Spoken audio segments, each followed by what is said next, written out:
கூட உலகம் முழுக்க இயேசு கிறிஸ்துவினுடைய பவனியாய் வந்த அந்த நாட்களை நினைவு கூறுகிறார்கள். நிறைய சபைகளில், கிராமங்களில், நிறைய சபைகளில், தெருக்களில் பவனியாய் போவாங்க. முன்னாடி ஒருவர் பாடல் பாடிக்கொண்டு போவார், பின்னாடி போகிறவங்கெல்லாம் குருத்தோலைகளை பிடித்து கொண்டு அப்படியே போய் ஒரு சுத்திட்டு அப்படி திரும்ப வீட்டுக்கு அப்படி சர்ச்சுக்கு வந்துடுவாங்க. வந்து அப்படியே ஆராதனை நடத்துவார்கள். அந்த பவனியில் கேள்விப்பட்டிருக்கீங்களா? அதெல்லாம் கேள்விப்பட்டிருக்கீங்களா? அப்படியெல்லாம் பண்ணுவாங்க. நாம் அப்படி பண்ணுவதில்லை. அதற்கான வாய்ப்புகள் நமக்கு அமையலை. நம்ம அப்படி பண்ணலை. பண்ணுவது தப்பும் அல்ல, பண்ணாமல் இருப்பதும் தப்பு இல்லை. ரைட்.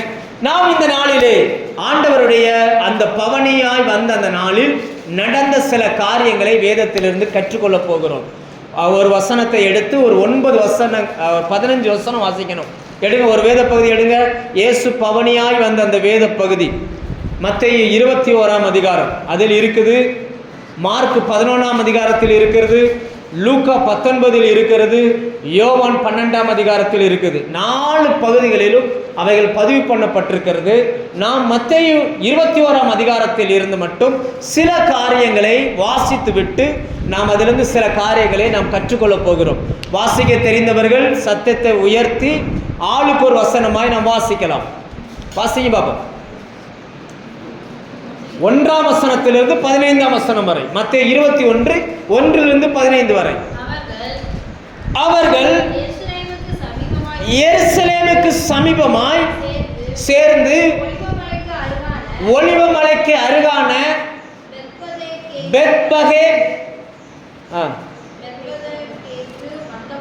பெத்பகேக்கு வந்தபோது இயேசுவானவர் சீசரில் 2 பேரை கூப்பிட்டு, உங்களுக்கு எதிரே இருக்கிற கிராமத்துக்கு போங்கள்.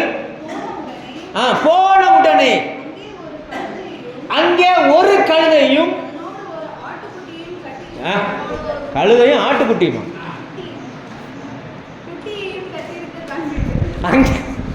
அங்கே ஒரு கழுதையையும் கழுதையோடு கூட ஒரு கழுதை குட்டியும் கட்டி இருக்க காண்பீர்கள். அவைகளை அவிழ்த்து என்னிடத்தில் கொண்டு வாருங்கள். கழுதையும் கழுதை குட்டியும் இயேசுவினிடத்தில் கொண்டு வாருங்கள். ஒருவன் உங்களுக்கு ஏதாகிலும் சொன்னால் இவைகள் ஆண்டவருக்கு வேண்டும் என்று சொல்லுங்கள், உடனே அவைகளை அனுப்பிவிடுவான் என்று சொல்லி அவர்களை அனுப்பினார். இதோ உன் ராஜா, இங்க பாருங்க, இந்த வசனத்தை தான் நான் சொல்ல போறேன், நல்ல கவனமாக. இதோ உன் ராஜா சாந்த குணமுள்ளவராய் கழுதையின் மேலும் கழுதை குட்டியாகிய மரியின் மேலும் ஏறிக்கொண்டு உன்னிடத்தில் வருகிறார் என்று சீயோன் குமாரத்திற்கு சொல்லுங்கள் என்பதாய் தீர்க்கதரிசிகளா வாசிக்க தெரிந்தவங்க வாசிங்க. அடுத்த வசனத்தை. தீர்க்கதரிசிகளால் உரைக்கப்பட்டது நிறைவேறும்படிவைகள் எல்லாம் நடந்தது. சீசர்கள் போய் இயேசு தங்களுக்கு கட்டளையிட்டதின்படியே செய்து கழுதையையும் குட்டியையும் கொண்டு வந்து அவைகளின் மேல் தங்கள் வஸ்திரங்களை போட்டு அவரை ஏற்றினார்கள். திரளான ஜனங்கள் தங்கள் வஸ்திரங்களை வழியிலே விரித்து, வேறு சிலர் மரக்கிளைகளை தரித்து வழியிலே பரப்பினார்கள். முன்னடப்பாரும் பின்னடப்பாரும் திரளான ஜனங்கள் தாவீதின் குமாரனுக்கு ஓசன்னா, கர்த்தரின் நாமத்தினாலே வருகிற இஸ்ரவேலின் ராஜா ஸ்தோத்தரிக்கப்பட்டவர், உன்னதத்திலே ஓசனா என்று சொல்லி ஆர்ப்பரித்தார்கள். அவர் எருசலேமுக்குள் பிரவேசிக்கையில் நகரத்தார் யாவரும் ஆச்சரியப்பட்டு, அதை நோட் பண்ணிக்கோங்க, நகரத்தார் யாவரும் ஆச்சரியப்பட்டு இவர் யார் என்று விசாரித்தார்கள். அதற்கு ஜனங்கள், கலிலேயாவில் உள்ள நாசரேத்திலிருந்து வந்திருக்கிற தீர்க்கதரிசியாகிய இயேசு என்றார்கள். இயேசு தேவாலயத்தில் பிரவேசித்து ஆலயத்தில் விற்கிறவர்களையும் கொள்ளுகிறவர்களையும் யாவரையும் வெளியே துரத்திவிட்டு காசுக்காரருடைய பலகைகளையும் புறா விற்கிறவர்களையும் ஆசனங்களையும் கவிழ்த்து என்னுடைய வீடு ஜெப வீடு எனப்படும் என்று எழுதியிருக்கிறது, நீங்களோ அதை கள்ளர் குகையாய் ஆக்கினீர்கள் என்றார். அப்பொழுது குருடரும் சப்பானியும் தேவாலயத்திலே அவரிடத்திற்கு வந்தார்கள். அவர்களை அவர் சொஸ்தமாக்கினார். அவர் செய்த அதிசயங்களையும் தாவீதின் குமாரனுக்கு ஓசனா என்று தேவாலயத்திலே ஆர்ப்பரிக்கிறதையும் ஆர்ப்பரிக்கிற பிள்ளைகளையும் பிரதான ஆசாரியரும் வேத பாரகரும் கண்டு கோபமடைந்து அவரை நோக்கி, இவர்கள் சொல்லுகிறதை கேட்கிறீரோ என்றார்கள். அதற்கு இயேசு, ஆம் கேட்கிறேன், குழந்தைகளுடைய வாயினாலும் பாலகருடைய வாயினாலும் துதி உண்டாகும்படி செய்தீர் என்பதை நீங்கள் ஒரு காலம் வாசிக்கவில்லையா என்றார். போதும் போதும், ரைட், நல்லா புரிஞ்சுக்கோங்க. இப்போ ஒரு வசனமாக நம்ம படிப்போம், ரைட்டா? இதை நிறைய முறை நம்ம படிச்சிருப்போம், ஆனால் இதில் இருக்கிற நிறைய காரியங்களை நம்ம யோசிச்சிருக்கவே மாட்டோம். நம்ம படிக்கிறது எல்லாமே a² + b² = ab², அப்படி தான் படிக்கிறோம் இல்லையா? a² என்னன்னே நமக்கு தெரியாது, ஆனால் அது ஒரு ஃபார்முலா. சரியா இல்லையா? சரிதானே? சின்ன பிள்ளைகள்லாம் படிப்பாங்க, பாடையும் படம், ஈட்டையும் பட்டம், அப்படி தானே? ஆமாம், படம்னா என்ன பட்டம்னா என்னன்னா நமக்கு தேவையில்லை, என்ன சொல்கிறாங்களோ அதை நம்ம படிக்கிறோம், அவ்வளோதான். இப்படியே நாம் வேதத்தை படிக்கிறபடினால் இவைகளில் என்ன எழுதியிருக்கிறது என்பதை நாம் நிறைய காரியங்கள் புரிந்து கொள்ளாமல் போகிறோம், ரைட்? இப்போ நம்ம உங்களுக்கு ஃபர்ஸ்ட் வசனத்திலேருந்தே படிப்போம். இயேசு எங்கே வருகிறார்னா பெத்பகே. அந்த இடத்துக்கு பேர் என்னது?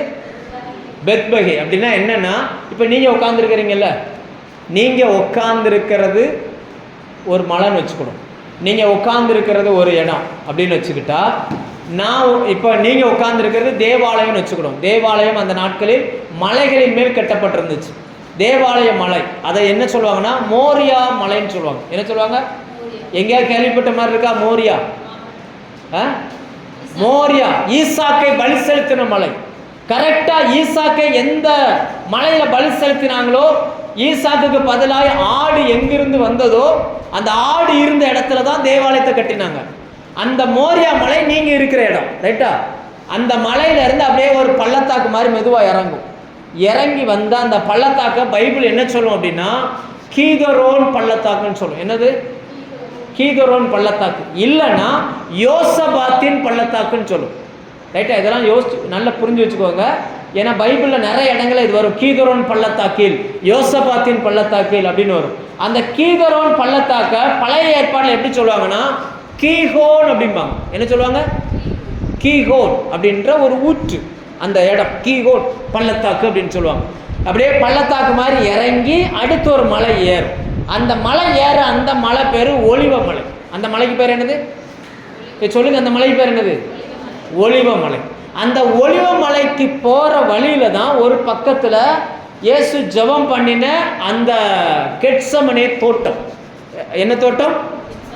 இயேசு ஜெபம் பண்ணுவார்ல அந்த தோட்டம்.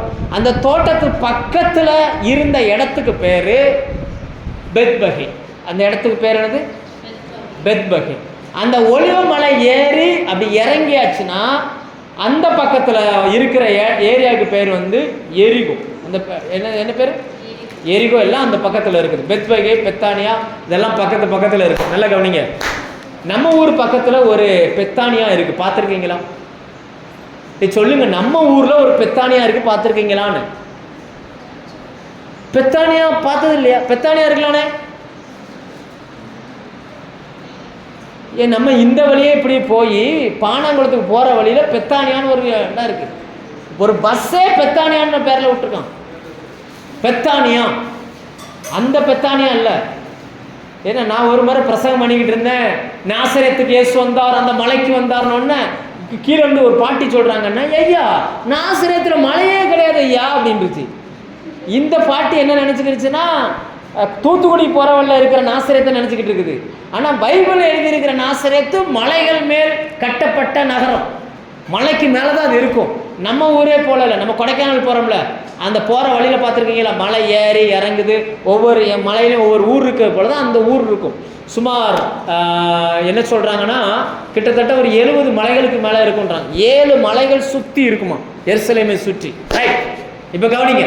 இப்ப இயேசு எங்கு வருகிறார்னா பெத்லகே என்னும் இடத்தை தாண்டி என்ன செய்யறாரு, வர்ற வழியில ஆண்டவர் சொல்றாருங்க, பாரு எய்த்தால இருக்கிற கிராமத்துக்கு போ, பெத்லகேக்கு பக்கத்துல அந்த கீதுரோன் பள்ளத்தாக்கு பக்கத்துல ஒரு கிராமம் இருக்கு, இந்த கிராமத்துக்கு போ, அந்த கிராமத்துல போய் கழுதையும் குட்டி, என்னது கழுதையும், நமக்கு இந்த கழுதைனாலே ஒரு மாதிரியா இருக்குல்ல, நம்ம ராஜா கழுத மேல வந்தா எப்படி இருக்கும், நம்ம நாட்டை ஆளுகிற ராஜா இப்ப கழுத மேல வந்தா எப்படி இருக்கும், இது சொல்லுங்க. நம்ம நாட்டை ஆளுகிற ராஜா யாரு இப்போ?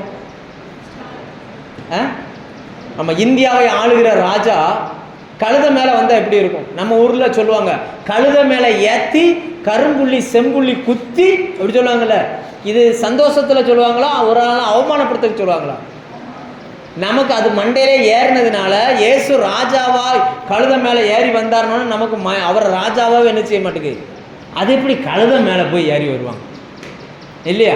வீட்டில் திட்டும் போதும் ஸ்கூலில் டீச்சர் திட்டும் போதும் பிள்ளைகளை என்ன சொல்லி திட்டுவாங்க, கழுத, அறிவு கட்ட கழுத, ஒழுங்கா உட்கார தெரியாது உனக்கு அப்படி சொல்லுவாங்க. ஒன்னே சொல்லலாமா, ஒன்னே சொல்லலை, டீச்சர் சொல்லுவாங்க, ஏ கழுத கழுத என்ன எழுதியிருக்க அப்படி சொல்லுவாங்க. எதுக்கு இவங்க கழுதன்ற வார்த்தையை யூஸ் பண்றாங்க? திட்டுறதுக்கு. ஆனா அந்த நாட்களில் ராஜாக்கள் பயணம் பண்ணுவதற்கு கழுதைகளை பயன்படுத்தினார்கள். ஒரு ஆளை ராஜாவா கூட்டிட்டு வரணும்னாலே அபிஷேகம் பண்ணி கழுத மேல வச்சுதான் கூட்டிட்டு வருவாங்க, ரைட்டா? அதனால நீங்க இப்ப இருக்கிற இந்த கழுதை நம்ம ஊர்கள்ல சில நேரங்கள்ல பேப்பரை தின்னுட்டு மேயுமே, அந்த கழுதையை மனசுல நினைக்காதீங்க, அது குதிரை மாதிரியே இருக்கும் அங்க உள்ள கழுதைகள். அந்த இயேசு ஏறி வந்த அந்த கழுதையும், கழுதைக்கு பக்கத்துல ஒரு கழுதை குட்டி, என்ன குட்டி, கழுதையும் அந்த குட்டியை குறித்து மார்க்ல வாசிக்கிறோம். எடுங்க, மார்க் 11 எடுங்க, மார்க் 11 எடுங்க. அந்த குட்டி எப்படிப்பட்ட குட்டி?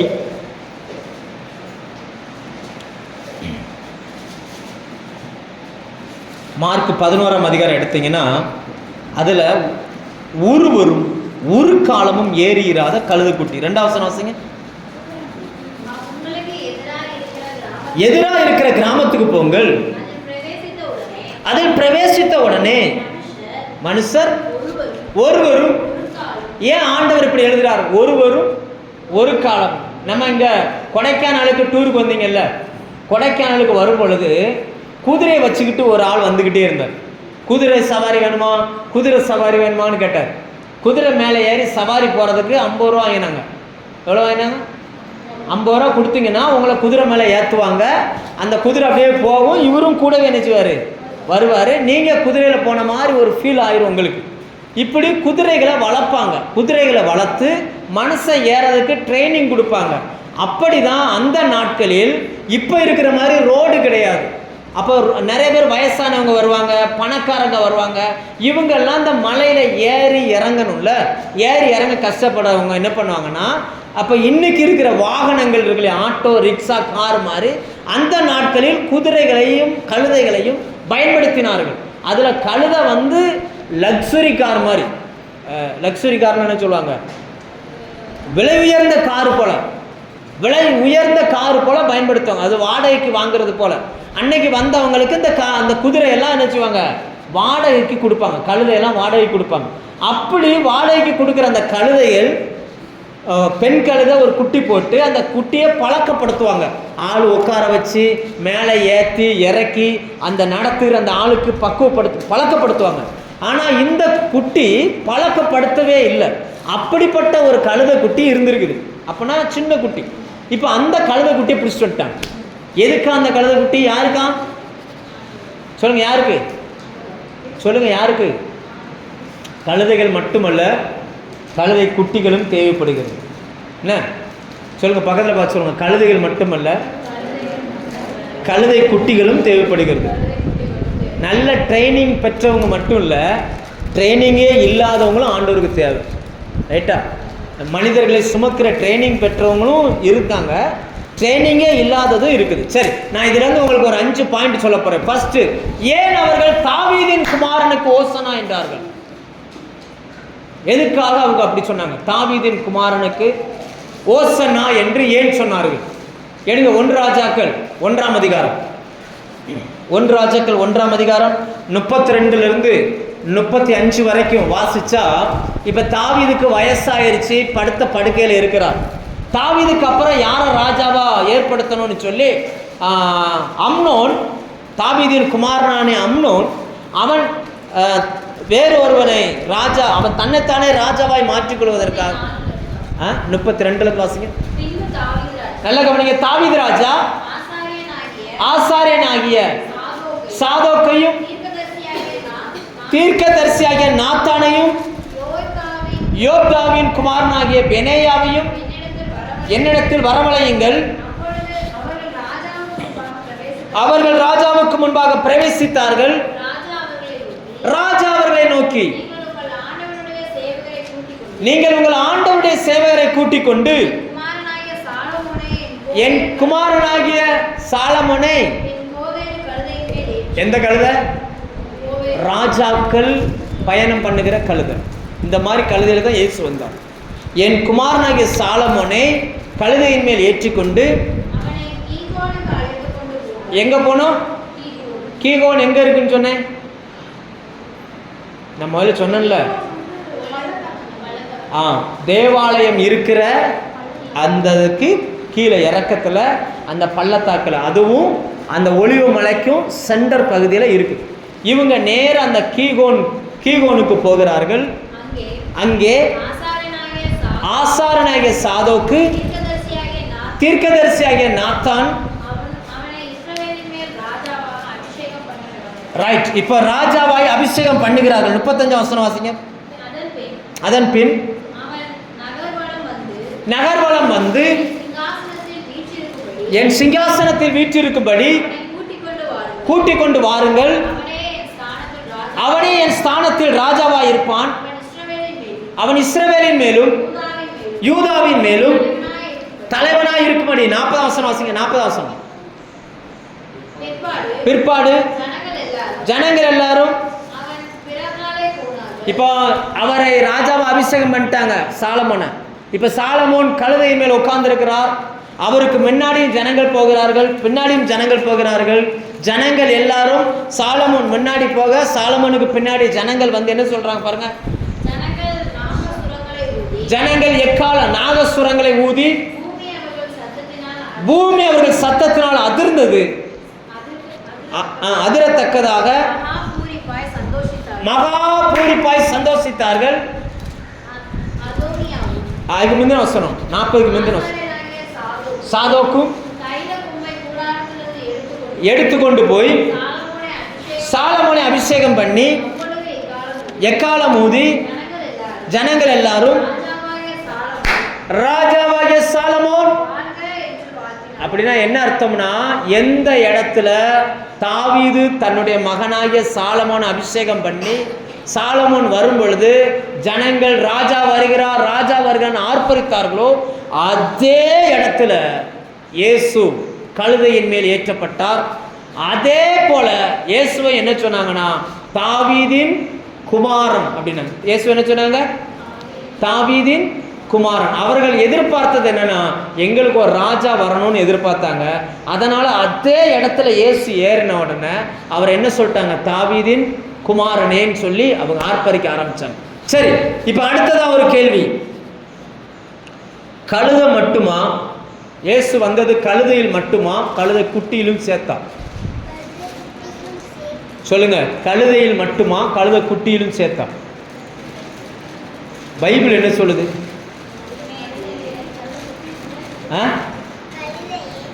கழுதையின் மேலும் ரெண்டையும் ஒண்ணா ஏற முடியுமா? சொல்லுங்க, ரெண்டுலையும் ஒண்ணா ஏற முடியுமா? அப்ப எப்படி கழுத மேலையும் குட்டி மேலையும் வர முடியும்?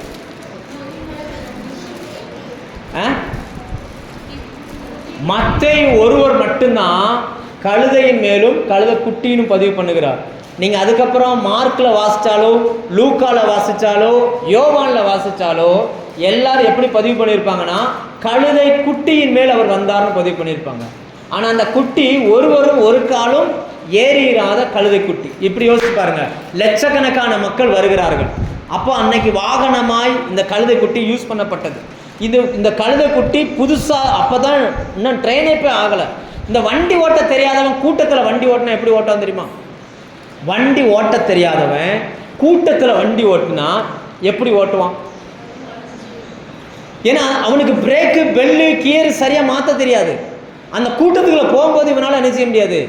அப்படி முட்டுற மாதிரி போவோம், நிற்கும், முட்டுற மாதிரி போவோம், இப்படி நிற்கும். இந்த வண்டி, இந்த கழுதை குட்டி ஒருவரும் ஒரு காலமும் ஏறினதில்லை.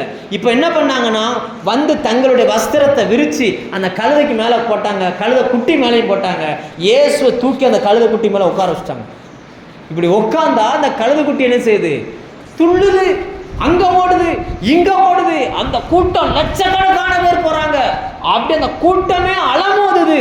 இங்க 4 பேர் இயேசுவின் சீசர்கள் பிடிக்கிறாங்க, இங்க 4 பேர் பிடிக்கிறாங்க. கொஞ்ச தூரம் போகுது, அது மலையில ஏற மாட்டுக்கு, மிரட்டுறாங்க அப்படின்னு. கூட்டத்தில் இருக்கிறவங்களாம் சொல்றாங்க, என்னையா நீர் அறிவு கட்ட ஆளா இருக்காரு, பக்கத்துல இவ்வளவு பெரிய கழுதை இருக்குது, அதை விட்டுட்டு இந்த கழுதை குட்டி மேல போய் ஏறிக்கிட்டு இருக்கீங்களேன்னு. இயேசு கழுதை குட்டியை விட்டுட்டு கழுதைக்கு மேல போய் ஏறுறார். கழுதை கொஞ்சம் தூரம் போகுது, கூட்டம் அமைதியாகுது. உடனே கழுதையில் விட்டு இறங்குறார், மறுபடி குட்டிக்கு மேலே போய் ஏறுறார். மறுபடி குட்டி அப்படிதான் வசனம் சொல்லுங்க. எடுங்க வசனம், மத்தேயு 21 எடுங்க. மத்தேயு 21 6ஆம் வசனம் வாசிங்க. இயேசு தனக்கு கட்டளையிட்டபடி செய்து, கவனிங்க, கழுதையும் அதன் குட்டியையும், இப்ப ரெண்டுமே இருக்குது, கழுதை இருக்குது, குட்டி இருக்குது. வஸ்திரங்களை எங்க போடுறாங்க? அதன் மேல் அல்ல, அவைகளின் மேல். 2 பேர்த்துக்கு மேலையும் தங்கள் வஸ்திரத்தை என்ன செய்யறாங்க? போட்டு இப்படி செய்யறாங்க. இப்படி செய்யறது பார்க்கறதுக்கு எப்படி இருந்திருக்கும்? கவனிங்க, எப்படி இருந்திருக்கும்? நீங்களே யோசிச்சு பாருங்க. கழுதை நல்ல கழுதை, நல்ல ஒழுங்கா போகுது, யாருக்கும் டிஸ்டர்ப் பண்ணாது. அதன் மேல போகிறவர் எதுக்கு குட்டி மேல ஏறுதாரு? என்னைக்காவது பைபிள் படிக்கும்போது யோசிச்சிருக்கீங்களா? என்ன நீங்க இந்த பகுதி படிச்சதே இல்லையா? என்னைக்காவது இதை படிக்கும்போது ஆண்டவரே ஏன் கழுதை மேல போனீங்க, சரி கழுதை குட்டி மேல ஏன் போனீங்க அப்படின்னு என்னைக்காவது யோசிச்சு பார்த்துருக்கீங்களா? அந்த குட்டி ஒருவரும் ஒரு காலமும் ஏறாத கழுதை குட்டி. அதுக்கு இப்படி ஆளை சுமந்து பழக்கமே கிடையாது. அவ்வளவு கூட்டம், ஜன நெருக்கமா போய்கிட்டு இருக்குது. ஒரு பக்கம் தாவீதின் குமாரனுக்கு ஓசனான்னு கத்துறாங்க, ஒரு பக்கம் அந்த கழுதை குட்டி என்ன பண்ணுது? அவரை சுமக்க மாட்டேங்குது, தள்ளுது, அப்படியே துள்ளுது, அங்க போகுது, இங்க போகுது. 4 பேர் இதை பிடிக்கிறாங்க. இப்படி இந்த மாதிரி டிஸ்டர்ப் பண்ணிக்கிட்டே போய்கிட்டு இருக்கிறார். இப்படி எப்படி போய்கிட்டு இருக்காரு? இதெல்லாம் பார்க்கும்போது, படிக்கும்போது உங்களுக்கு என்ன தோன்றுகிறது? அந்த பட்டணத்துக்குள்ள போனா அங்க இருக்கிற ஜனங்களே கேட்குறாங்க, இவர் யாருப்பா அப்படின்னு. இயேசு எருசலேமுக்கு வருவது இது முதல் முறை கிடையாது. எத்தனையோ முறை வந்திருக்கிறார், எத்தனையோ முறை சுகமாக்கி இருக்கிறார். அதனால இவங்க இதை நம்ம படிக்கும்போது நமக்கு என்ன தோணுதுன்னா, யாரோ முன்ன பின்ன தெரியாத ஒரு ஆளை காமிச்சு இவர் யாரோன்னு கேட்கறது போல நமக்கு தெரியுது. அப்படி இல்லை. நம்ம ஊர்ல கேட்பாங்களே, யாரோ அவன் இப்படி வந்துகிட்டு இருக்கான் அப்படி கேட்பாங்களே, அந்த மாதிரி ஒரு கழுதை குட்டி மேலே ஏறி உட்கார்ந்த உடனே ஜனங்கள் கேட்குறாங்க, யார் யாரு, யார் இவரு? ஒரு கழுதை நல்லா வந்துகிட்டு இருக்கு, அந்த கழுதையை விட்டுட்டு கழுதை குட்டியை போய் செலக்ட் பண்ணிக்கிட்டு இருக்கிறார் அப்படின்னு அப்படி கேட்க ஆரம்பிக்கிறாங்க. கூட இருந்தவர்கள், அந்த வசனம் என்ன சொல்லுது பாருங்க.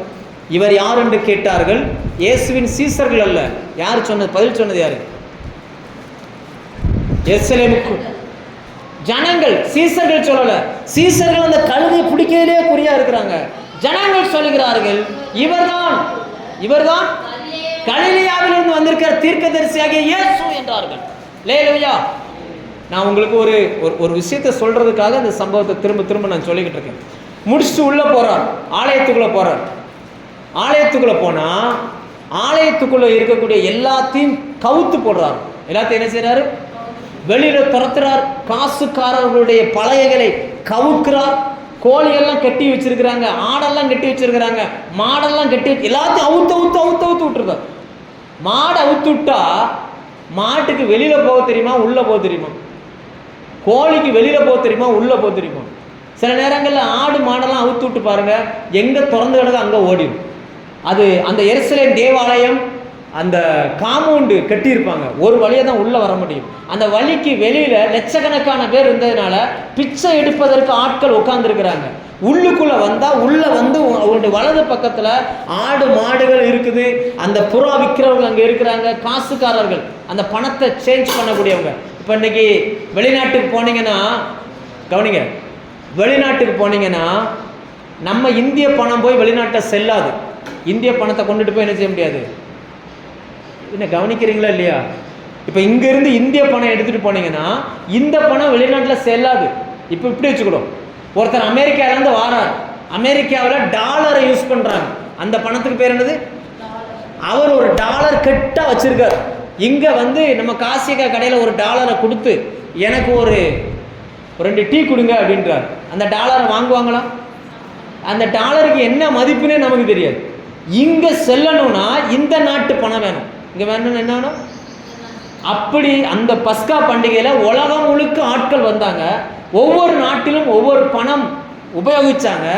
அந்த பணத்தை கொடுத்து அந்த நாட்டில் செல்லுற பணத்தை வாங்குற விற்றாங்க இல்லையா, அந்த ஆளுக்கு பேர் தான் காசுக்காரங்க. அவங்க பேர் தான் வந்து பேங்கர்ஸ். ஆங்கிலத்தில் பார்த்தீங்கன்னா பேங்கர்ஸ்ன்னு இருக்கும். எப்படி பணத்தை இந்த எக்ஸ்சேஞ்சில் கொடுத்து, அதாவது இப்போ நமக்கு யாராவது ஒருத்தங்க பணம் அனுப்புகிறாங்க, அமெரிக்காவிலேருந்து டாலராக அனுப்புகிறாங்க. நம்ம இங்கே வாங்கும்போது டாலராக வாங்குறது இல்லை, நம்ம வாங்கும்போது எப்படி வாங்குகிறோம்? இந்திய பணமாக வாங்குறோம். இப்படி அந்த பணத்தை எக்ஸ்சேஞ்ச் பண்ணக்கூடியவங்க ரொம்ப பேர் இருக்கிறாங்க.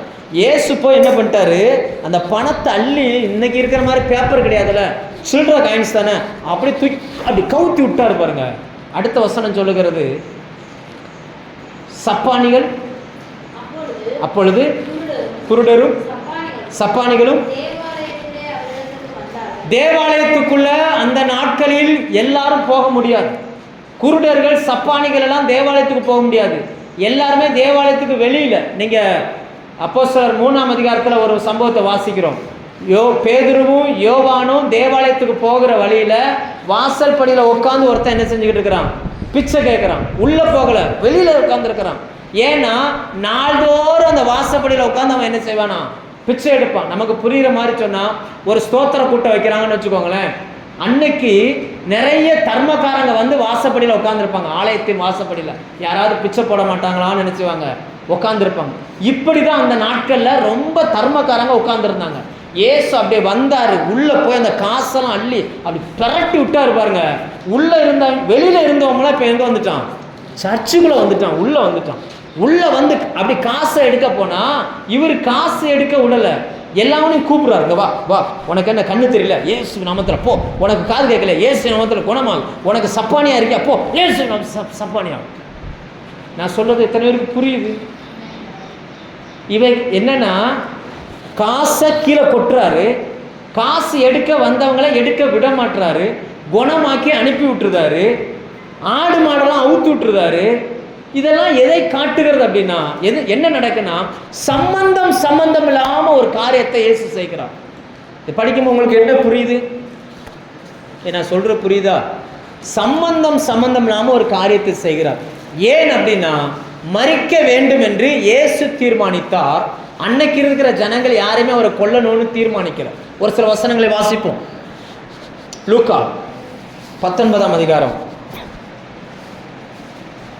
19-20 வாசிங்க. லூக்கா 20ஆம் அதிகாரம் 19-20. கொஞ்சம் வேகமா வாசிங்க, டக்கு மன்னிக்கும். லூக்கா 20ஆம் அதிகாரம் 19ஆம் வசனமும் 20ஆம் வசனம். நல்ல கவனிங்க. பிரதான ஆசாரியரும் வேத பாரகரும் தங்களை குறித்து இந்த ஓமையை சொன்னார் என்று அறிந்து அந்த நேரத்திலே அவரை பிடிக்க வகை தேடினார்கள். ஜனங்களுக்கு பயந்திருந்தார்கள். இன்னொரு வசனத்தை வாசிப்போம். ஆளுகைக்கும் அதிகாரத்திற்கும் ஒப்பு கொடுக்கும்படி. அதாவது எல்லாரும் இப்ப இயேசு மரிக்கணும், பஸ்கா பண்டிகை, பஸ்கா பலியா மரிக்கணும். ஆனா அந்த ஜனங்களுடைய கூட்டத்தை பார்த்துட்டு யாருமே அவர் மேல கை வைக்க மாட்டாங்க, அவரை பிடிக்க மாட்டாங்க. இன்னொரு வசனம் வாசிங்க, அது நல்ல தெளிவா போட்டுப்பாங்க. மத்தேயு 26 2-4 வரைக்கும் வாசிங்க. மத்தேயு 26 2-4 வரைக்கும். 2 நாளைக்கு பின்பு பஸ்கா பண்டிகை வரும் என்று அறிவீர்கள். அப்பொழுது இயேசுதான் சொல்கிறார், மனுஷகுமாரன் சிலுவையில் அறையப்படுவதற்கு ஒப்பு கொடுக்கப்படுவார் என்று. அப்பொழுது பிரதான ஆசாரியரும் வேதபாரகரும் ஜனத்தின் மூப்பரும்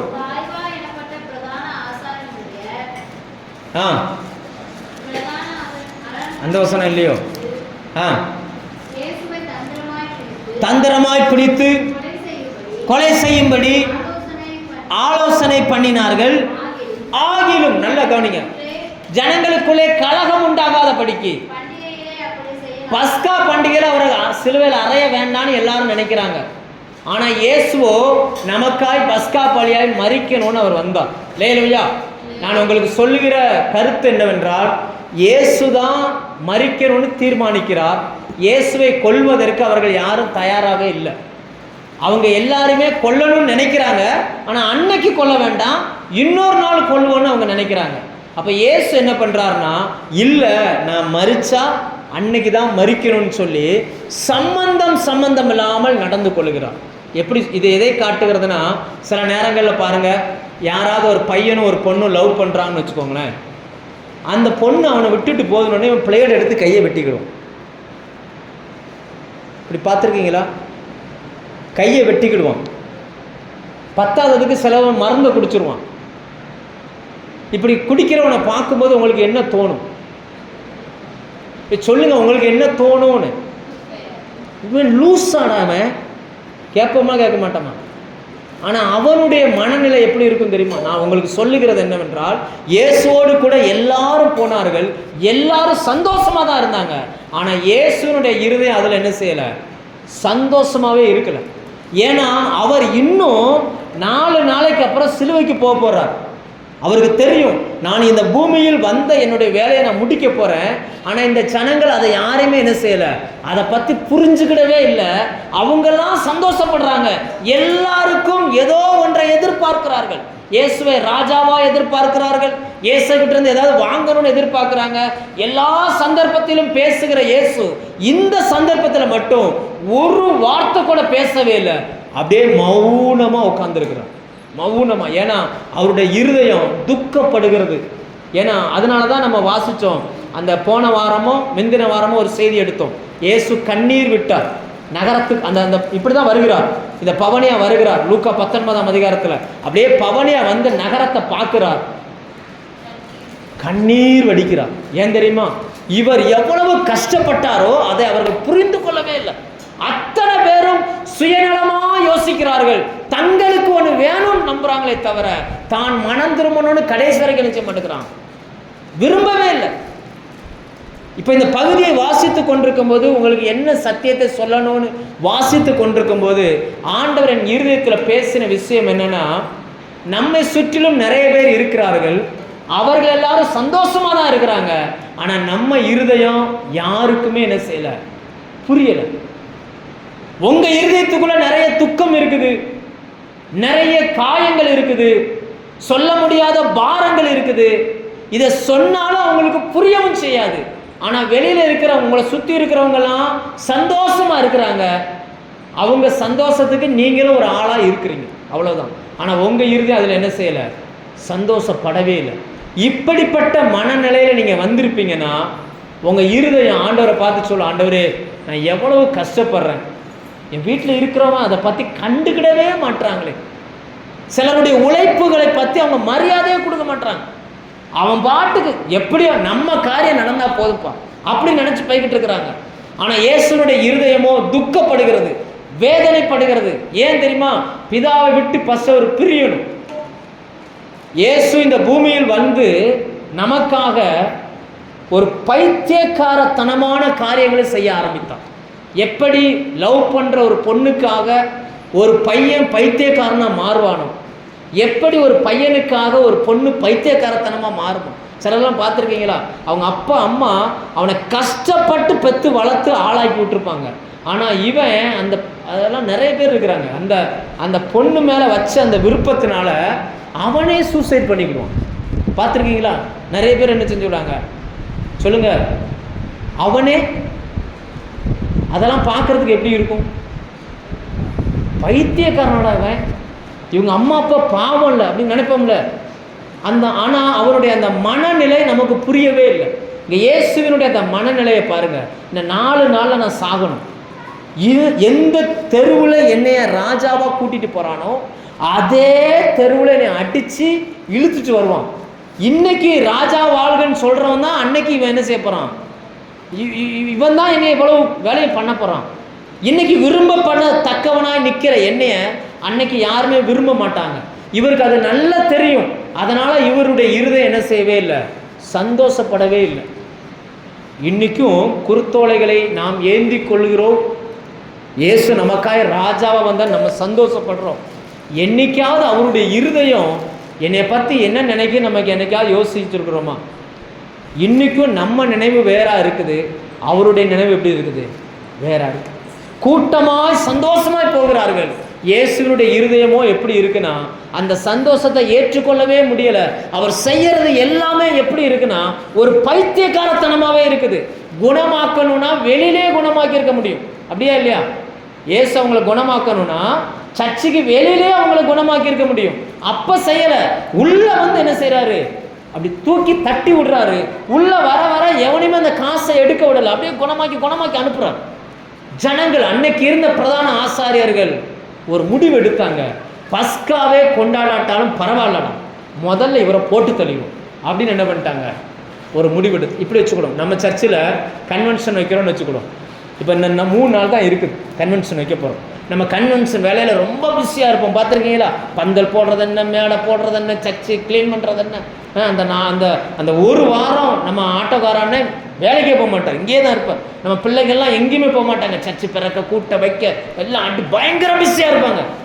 அந்த நேரத்தில் வந்து கொம்பன் வர்றார். பாஸ்டர், என் பிள்ளை அழுதுகிட்டே இருக்கு பாஸ்டர், எங்கள் வீட்டுக்கு வாங்க, ஒரு நாள் உபவாசம் பண்ணி நம்ம சர்ச்சா சேர்ந்து ஜெபம் பண்ணுவோம் அப்படின்னு கூப்பிட்டா நம்ம என்ன சொல்லுவோம் சொல்லுங்க, என்ன சொல்லுவோம்? கொஞ்சம் வெயிட் பண்ணுப்பா, 2 நாளில் கன்வென்ஷன் முடியட்டும், அதுக்கப்புறம் என்ன செய்வோம் சொல்லுங்க. சொல்லுவோமா சொல்ல மாட்டோமா? நம்ம ஒரு சின்ன சபைங்க, சின்ன ஊரில் இருக்கிற சின்ன சபை. அந்த நாளில் உலகம் முழுக்க ஒரே ஒரு சர்ச்சு தான், முழு உலகத்திலிருந்து வந்தார்கள். நீங்கள் யோவான் 11ஆம் அதிகாரத்தின் பின்பகுதியை படிச்சீங்கன்னா முழு உலகத்திலிருந்தும் வந்தார்கள். இயேசுக்கு பின்னாடி போன அந்த கூட்டத்தை பார்த்துட்டு 12ஆம் அதிகாரத்தில் பரிசேயர்கள் சொல்றாங்க, உலகமே அவனுக்கு பின்னாடி போயிருச்சு அப்படின்றாங்க. இயேசுக்கு பின்னாடி போனதெல்லாம் யார் போனாங்களாம்? ஊர் போன மாதிரி தெரியல, லட்சக்கணக்கான நபர்கள், கிட்டத்தட்ட 15 லட்சம் மக்கள் இருப்பாங்க அப்படின்றாங்க. நம்ம திருநெல்வேலி மாவட்டத்திலேயே மொத்தம் 30 லட்சம் மக்கள் தான் இருக்கிறாங்க. இதில் பாதிக்கு மேலே ஒரு தெருவில் போனால் அந்த தெரு எப்படி இருக்குன்னு கொஞ்சம் கற்பனை பண்ணி பாருங்க. அந்த தெருவுக்கு நடுவில் இயேசு போகிறார். ஆனால் அவருக்குள்ள என்ன இல்லை, அவர் செய்கிற அந்த வேலையெல்லாம் ஜனங்களுக்குள்ள ஒரு பைத்தியக்காரத்தனமாக இருக்குது. என்ன, கழுதையும் போகுது, கழுதையை விட்டுருக்காரு, கழுதை குட்டிக்கு மேலே உட்காந்து என்ன செஞ்சுக்கிட்டு இருக்காரு, இதில் கொஞ்ச நேரம் உட்கார்றாரு, இதில் கொஞ்ச நேரம். அவங்க சீசர்களே டயர்ட் ஆகிட்டாங்க. அதனால் சீசர்கள் அங்கே சத்தமிட்டதாக வேதம் பதிவு பண்ணலை. அவர் பின்னாடி வந்த பிள்ளைகள் தான் என்ன செஞ்சிச்சான்.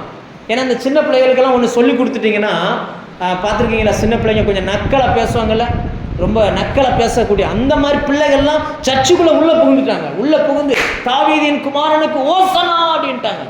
இவைகள் எல்லாம் பரிசேயர்களுக்கும் சதுசேயர்களுக்கும் அன்னைக்கு இருந்த ஆலய தலைவர்களுக்கும் எரிச்சலை உண்டு பண்ணது. ஒரு முடிவு எடுத்தாங்க, வேற வழியே இல்லை. நம்ம சில நேரத்தில் ஒய்யாமல் நம்மளை போட்டு ப்ரெஷர் பண்ணும்போது நம்ம முடிவு எடுக்கிறோம், கன்வென்ஷனை நடத்தட்டாலும் பரவாயில்ல, முதல்ல போய் இவனுக்கு ஜெபம் பண்ணிட்டு வந்தோம் அப்படின்னு நம்ம நினைக்கிறோம் இல்லையா? அந்த மாதிரி இயேசு அவராகவே நடந்து கொண்டார். என்ன காரணம்னா, அவர் அன்னைக்கு மரித்தாதான் நம்மளை விடுதலையாக்க முடியும். அன்னைக்கு மரிக்காம மறுநாள் மரிச்சாருன்னா என்ன ஆகாது? வேத பிரமாணத்தின்படி நம்ம என்ன செய்ய முடியாது? விடுதலை ஆக்கவே முடியாது. உங்க மேலையும் என் மேலையும் அவர் வைத்த அன்புனால அவர் தன்னை ஒரு பைத்தியக்காரனை போல அந்த பூமியில் காட்டி கொண்டார். ஒரு மனநலம் பாதிக்கப்பட்டவர் போல. ஒரு சம்பவம் சொல்றேன் பாருங்க, எடுங்க.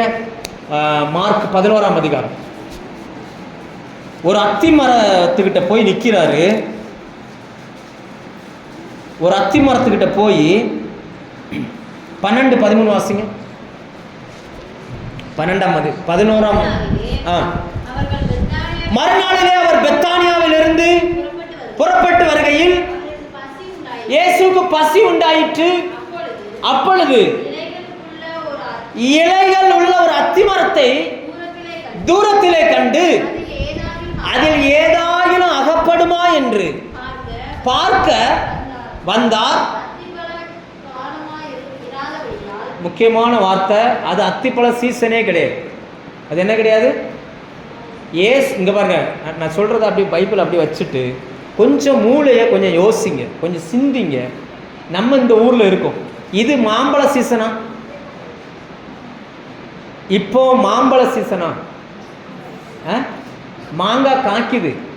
போன மாசம் மாம்பழ சீசனா? நமக்கு இப்போ நம்ம வீடுகளில் இருக்கிற மாங்காய் காய்க்க ஆரம்பிச்ச உடனே இது மாங்காய் சீசன் நமக்கு தெரியுதுல்ல. இதே நேரம் வெளிநாட்டுல இருந்து ஒருத்தர் வந்திருக்காருன்னு அவருக்கு தெரியுமா? உள்ளூர்ல இருக்கிறதுனால நமக்கு தெரியுது. இப்ப நிறைய வாழைக்காய் சீசன். வாழைக்காய் வெட்டுறாங்க. எங்க பார்த்தாலும் என்ன செய்யறாங்க? வாழைக்காய் வெட்டுறாங்க. இது நமக்கு தெரியுது, வாழைக்காய் சீசன். நெல் அறுக்கிறாங்க. ஏன்னா நமக்கு தெரியும் எல்லா வயலும் விளைஞ்சிருக்குது. நிறைய இடங்கள்ல நெல் அறுக்கிறாங்க. இந்த ஊர்ல இருக்கிறதுனால நமக்கு தெரியுது. வெளியூர்ல இருந்து வர்ற ஆளுக்கு இதெல்லாம் தெரியுமா? இயேசு பெத்தானியாவில் அடிக்கடி இருப்பார். சுவிசேஷத்தை வாசித்து பாருங்க. அவர் அடிக்கடி பெத்தானியாவுக்கு வருவார், தங்குவார்.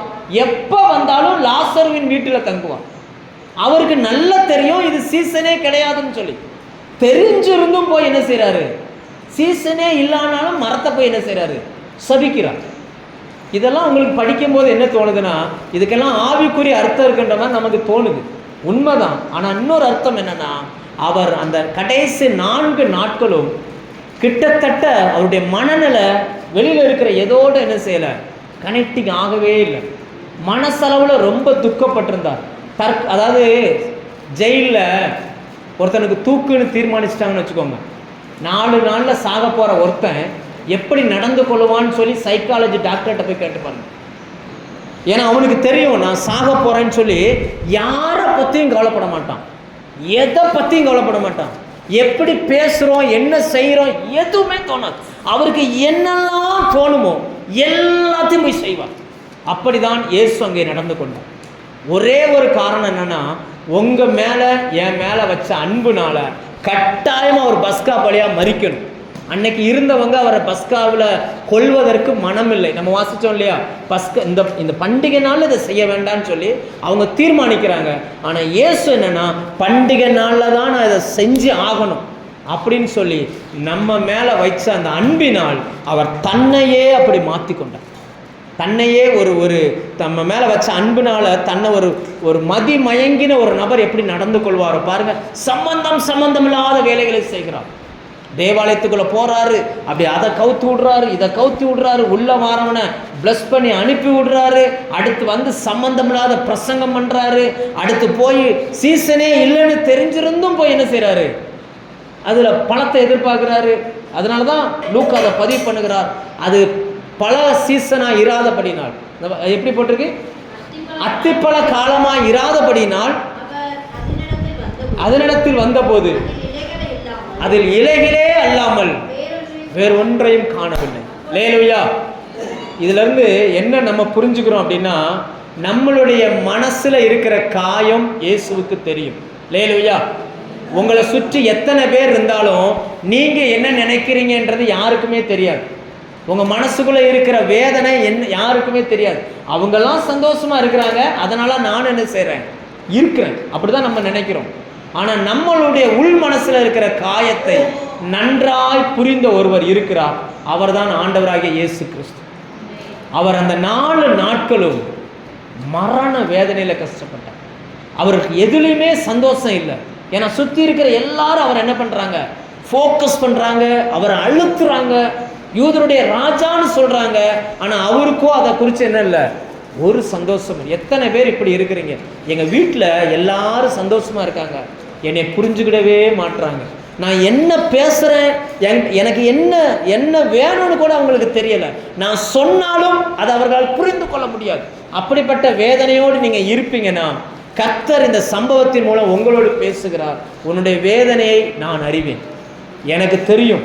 உன்னை சுற்றி இருக்கிற எல்லாரும் சந்தோஷமா இருக்கிறாங்க, உன் மனசுக்குள்ள அந்த காயம் இருக்கு, இந்த வருத்தம் இருக்கு, இந்த துக்கம் இருக்கு, இது எனக்கு தெரியும். இந்த வலிகளை நான் ஏற்கனவே சுமந்திருக்கிறேன் அப்படின்னு அவர் நம்மை பார்த்து சொல்லுகிறார். அதனாலதான் வசனம் சொல்லுகிறது, அவர் நம்முடைய வேதனைகளை, நம்முடைய பலகீனங்களை அவர் சுமந்தார். இல்லையா? சில குடும்பங்களில் நடக்கிற விஷயத்த வெளியில சொல்ல முடியாது. சில வீடுகளில் நடக்கிறது வெளியில என்ன செய்ய முடியாது, சொல்ல முடியாது. மனசுக்குள்ளேயே நம்ம வச்சிருப்போம். அது ஒரு ஆறாத வழியாவே இருக்கும்.